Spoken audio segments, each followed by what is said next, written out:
जिसे एकादशी व्रत रहना हो उसका नियम है, प्रतिदिन जो तुलसी जी की भक्ति करता है, तुलसी का पौधा रोप करके तुलसी जी का सिंचन करना, तुलसी जी को तिलक लगाना, तुलसी जी को माला पहनाना, तुलसी जी की परिक्रमा करना, तुलसी जी को प्रणाम करना, वो कोटि सहस्त्र युगों तक ऐसा महान सुकृत होता है कि भगवान श्री कृष्ण के नित्य समीप रहता है जो तुलसी जी की सेवा करता है।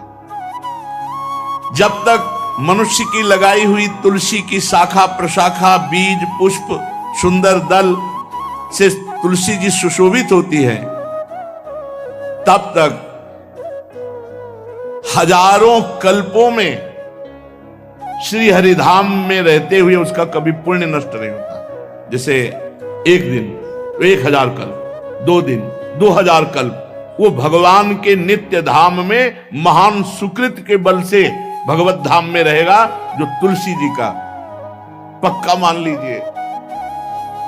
जब स्वयं में से तो तुलसी जी रोपण करके तुलसी जी का एक वन लगाया और रोज नवीन नवीन मंजरी तुलसी दल लेकर प्रभु के चरणों में, कहीं न कहीं तुलसी जी की कृपा हुई। वृंदावन, ये वृंदा अधिष्ठात्री देवी वृंदावन की है, इनकी कृपा के बिना हे चंद्रादने संपूर्ण पत्रों और पुष्पों को जो उतार करके सम्मान पूर्वक पहले प्रार्थना करनी चाहिए, हे वृंदा देवी, हे तुलसी जी, भगवान श्री हरि की पूजा के लिए या प्रियाजू की पूजा के लिए हम आपके कुछ मंजरी कुछ दल लेकर के सेवा करना चाहते, आप कृपा करके मुझे दीजिए, और फिर उतार लें। ऐसे नोचना नहीं, बहुत सम्मान से बहुत प्यार से, तो तुलसी जी प्रसन्न होती हैं। जो मनुष्य तुलसी दल से श्री हरि की पूजा करता है, कोई भी पाप उसका स्पर्श नहीं कर सकता। पूर्व में किया हुआ कोई भी पाप उसको दंड नहीं मिलेगा, जो तुलसी जी की आराधना नित्य करता है। अब इतना जल भी ना चढ़ा दे, मार पुण्य हो जाए और तुलसी जी अंतर ध्यान अनुकूल जल, जैसे मान लो गमले पे हैं तो इतना बड़ा तांबे का रोज उससे अब भर के लोटा चढ़ा दोगे, 2-4 दिन में अंतर ध्यान हो जाएंगे तुलसी जी। बहुत विवेक से जरूरत है, मतलब भारी पुण्य होगा। अब इतना बड़ा लोटा रोज जल चढ़ाओगे तो 2-4 दिन में पीली होके अंतर ध्यान हो जाएंगे। पर इतना जल, अनुकूल जल चाहिए, एक तांबे का छोटा सा लिया, ऐसे रोज डालो, उसमें कोई फर्क नहीं, और गमला उठाकर धूप में विराजमान करो। सेवा का मतलब क्या है?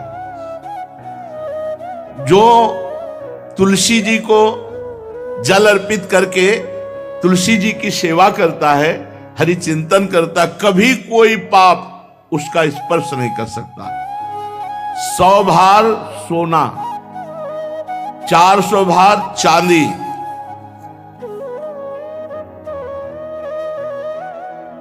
का जो दान करने का फल होता है, वो एक तुलसी दल उतार, जो अपने द्वारा लगाई हुई तुलसी दल, वो हरि के चरणों में अर्पित करो। ये 100 भार सोना और चांदी बराबरी नहीं हो सकती।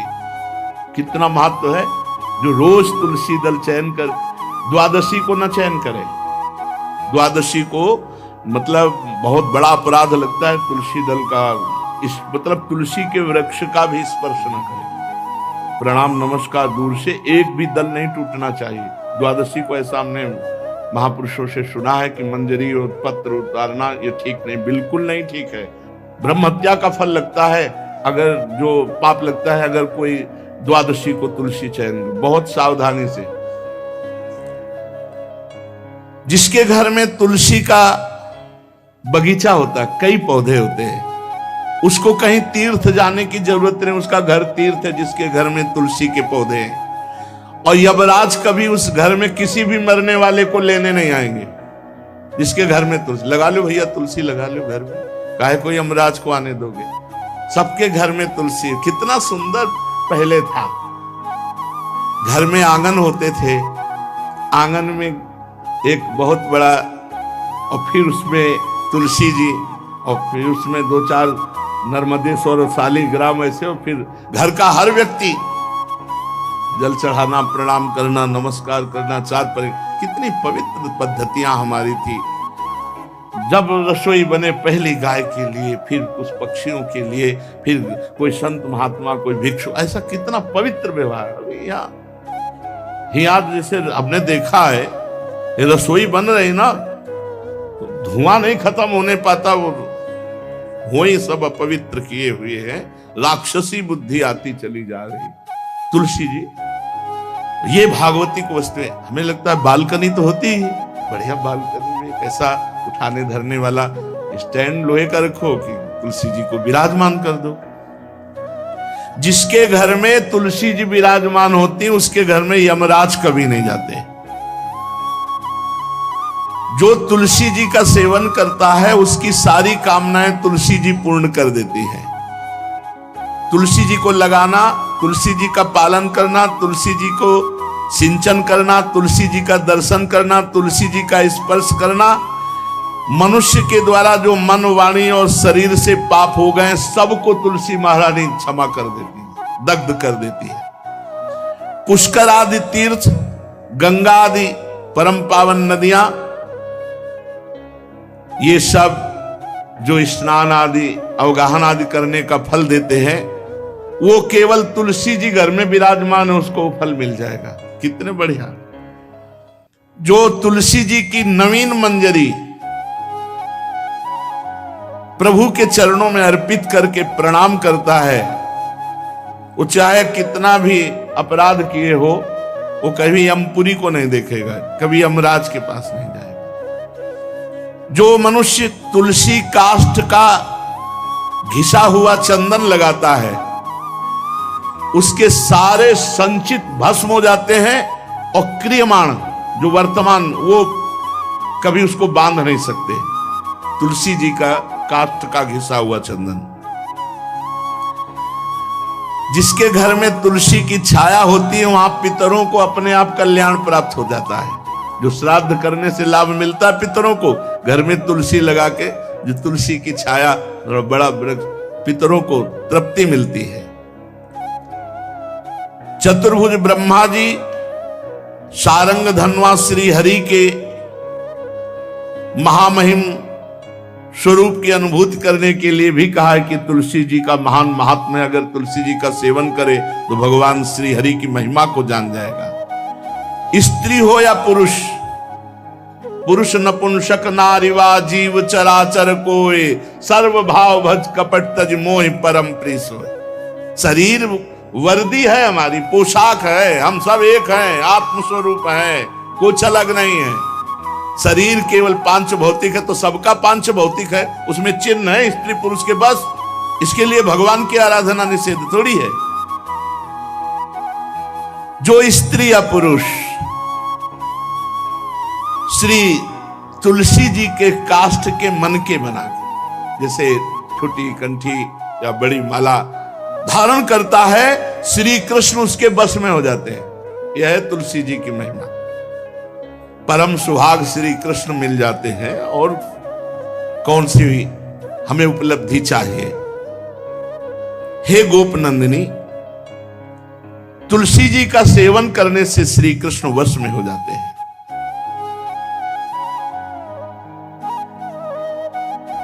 जो तुलसी की माला से नाम जप करता है, काउंटर वाली बात तो स्मृति के लिए पढ़ाई है, हम निषेध नहीं करते, नहीं बहुतों के भजन बंद हो जाएंगे, पर हम इतनी महिमा जरूर बता देते हैं कि तुलसी माला से जो नाम जप किया जाता है, उससे आध्यात्मिक सिद्धि बहुत जल्दी होती है।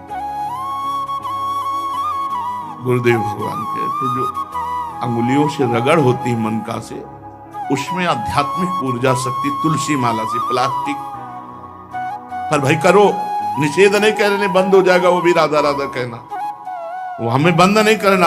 हम कह रहे तुम जैसे बने वैसे करो, लेकिन माला का बहुत बड़ा प्रभाव है। तुलसी परम पवित्र भगवान श्री हरि की प्रिया, और उनके काष्ठ को जब हम ऐसे ऐसे नाम के साथ, तो विशेष ऊर्जा शक्ति, आध्यात्मिक शक्ति हमें जागृत होती है। हो सके जिनको ऐसा बन सके तो छोटी एक वो आती है सुमिरनी, उसको रख लो अपनी जेब में, रख लो, उससे करो। और नहीं है तो भैया तुम इसी से करो, नाम जप करो, भाव को भाव न खालसो, नाम जपत मंगल दिस दसो। सुंदर सुंदर तुलसी जी के वृक्षों के समीप बैठ करके जो अनुष्ठान किया जाए वो बहुत लाभदायक। श्रीमद् भागवत का, गोपाल सहस्त्र नाम का कोई भी पाठ तुलसी जी के समीप विराजमान करके किया जाए, आचार्य को बुला करके तुलसी पूजन करना चाहिए, विविध प्रकार के अनुष्ठान, अरे तभी तो सब मंगल होता है। पहले था, हमने देखा है 4 बजे माताजी दरवाजे के सामने लीपती, रोज का काम। जो पुराने घरों में देहरी के आगे आगे 4 बजे लीप करके वहां अपना चौकपुर के दीपक जला, क्या पवित्रताएं थी, क्या मंगल था। जब किसी को निमंत्रण दिया जाता था सबके पैर धोए जाते थे, सुंदर बिछौना बिछा करके और उसमें बैठकर पत्तल और रज के सकोरा कुल्हड़ ऐसे भोजन पाया, कितना पवित्रता। जो हमारी पूर्व पवित्रता थी, धोती कुर्ता चोटी, पवित्रता।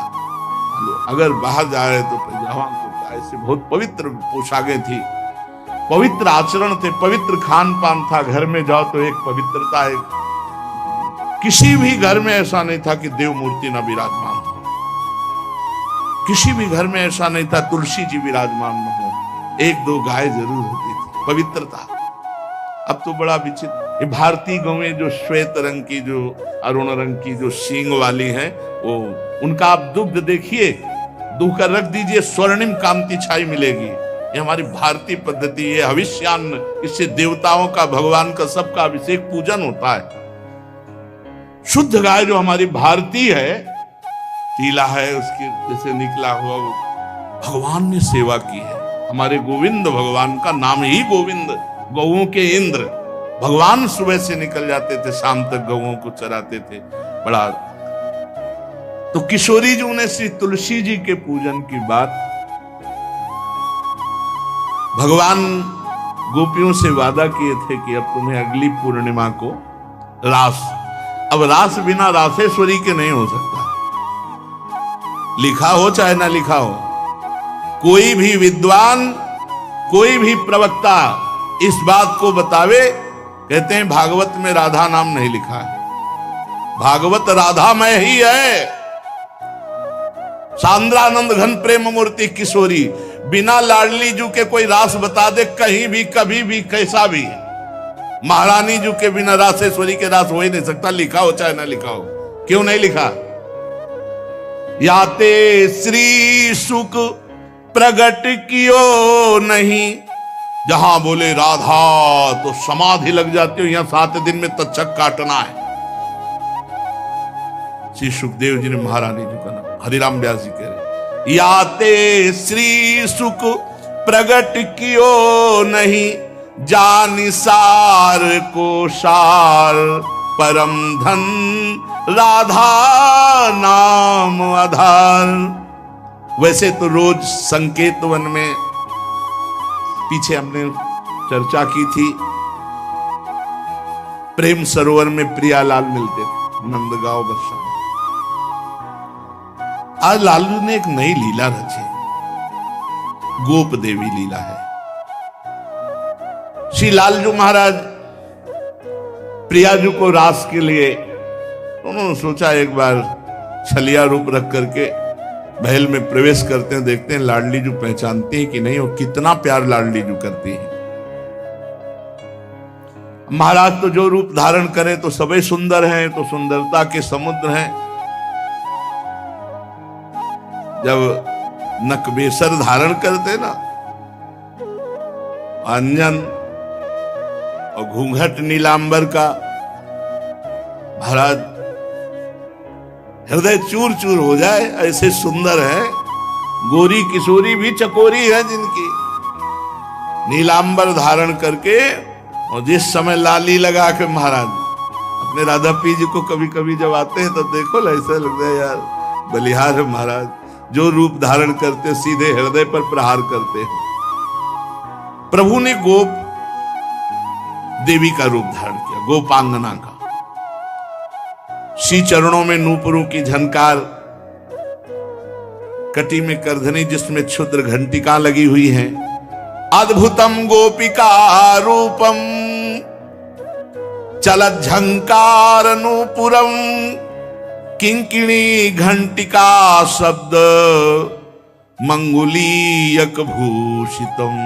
बड़ी दिव्य अंगूठियां धारण किए हुए अंगुलियों पे, कमर में करधनी जो रुंझुन रुंझुन, श्री चरणों में नूपुर और रत्न कंकण केयूर मुक्ताहार विराजितम। कलाइयों में रत्न जटित कंगन, बीच बीच में चूड़ियां, कंगन ऐसे, बाजूबंद, कंठा, मोतियों के हार और शीश फूल, केशपास, बेणी रचना, नासिका में मोती की बुलाक, बेशर और अलकावली, घुंघराली अलकावली, श्याम वर्ण के केश। ऐसा रूप धारण किया जो देखे मुग्ध हो जाए। श्याम सुंदर को वृषभानु भवन की तरफ चले। खाई और परकोटों से युक्त वृषभानु भवन 4 दरवाजों से सुशोभित, प्रत्येक द्वार पर काजल के समान वर्ण वाले गजराज झूम रहे। राजभवन की बड़ी मनोहरता है। उस मंडप प्रांगण में वायु के समान वेग वाले घोड़ों से अंगरक्षक महल की रक्षा करने वाले चारों तरफ दौड़ रहे वृषभानु भवन में। और बड़ी ही सुंदर सुंदर गौएं धर्म धुरंधर बलवान शाण रमा रहे। बहुत से गोपाल बंशी वेद धारण किए हुए उनको संभाल रहे हैं। वृषभानु जी का भवन क्या है, ऐसा लगता है कि विश्वकर्मा ने पूरी कला कौशल लगा दी। और महारानी जी के लिए भवन के अंदर ही बगीचा, झरना, सरोवर, सब कोटि कोटि सूर्य के समान कांति वाली सुंदर सुंदर मणियां खंभों में जटित हैं, जिससे प्रकाश फैल रहा है।